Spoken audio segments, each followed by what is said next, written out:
കൊടിയേറി മക്കളെ അങ്ങോട്ട് നോക്കണം. നിങ്ങൾ വന്നത് ആട് 3 എന്താണ് എന്നറിയാനാണെങ്കിൽ എനിക്ക് ഭയാനകമായിട്ട് ഇഷ്ടപ്പെടും. ഒരു ആട് ഫ്രാഞ്ചൈസിയിലെ സിനിമ കാണുമ്പോൾ നമുക്ക് കിട്ടുന്ന സാറ്റിസ്ഫാക്ഷൻ അത് അങ്ങനെ തന്നെ കിട്ടിയിട്ടുണ്ട്.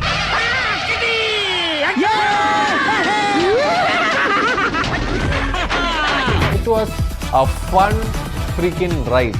ഇതിൽ വലിയ കാര്യങ്ങളൊന്നുമില്ല, പെട്ടെന്ന് തട്ടിക്കൂട്ടിയ സൂപ്പർ പടമാണ്. നന്നായിട്ട് ചെയ്തു വെച്ചിട്ടുണ്ട്. ഒരു വിഷ്വൽ ട്രീറ്റ് എന്നാണ് 3യുടെ കൺക്ലൂഷൻ ആണ് പാർട്ട് 2 ഉണ്ടാവുക, അല്ലാതെ ആടിന്റെ കൺക്ലൂഷൻ അല്ല. ആടിന്റെ ആണോ? പാർട്ട് 3 സെക്കൻഡ് പാർട്ടോടുകൂടി ആട് നിർത്തുവാണോ? ആട് ഫ്രാഞ്ചൈസ് ഞാൻ അവസാനിപ്പിക്കാം. ശരിക്കും? യെസ്.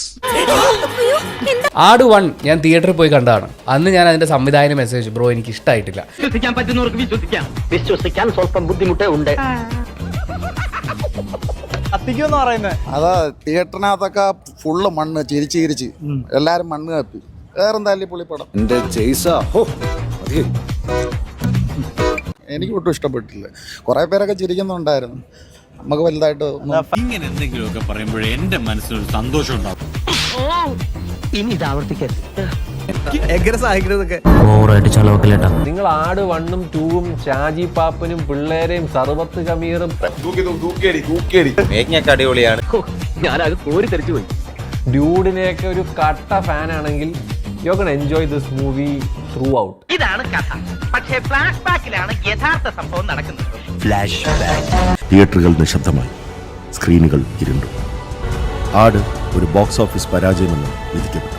ചിലതെല്ലാം ഞാൻ ഒഴിവാക്കുകയാണ് ബോധപൂർവം. അവിടെയാണ് ആ അത്ഭുതം സംഭവിച്ചത്. സാറ്റലൈറ്റ് ഡിജിറ്റൽ ലോകത്ത് ഒരു വിപ്ലവം തുടങ്ങുകയായിരുന്നു. എന്തോ എവിടെയോ ഒരുങ്ങുന്നുണ്ട്. പൊളിപ്പടം, ഒരു രക്ഷയില്ല, അടിപൊളി. ജീവൻ വേണോ ഓടിക്കോ, അല്ലെങ്കിൽ പാപ്പ നിങ്ങളുടെ അടുത്ത് ചുമ്മാ സത്യം ഞാൻ പോകുന്നു. Bye bye.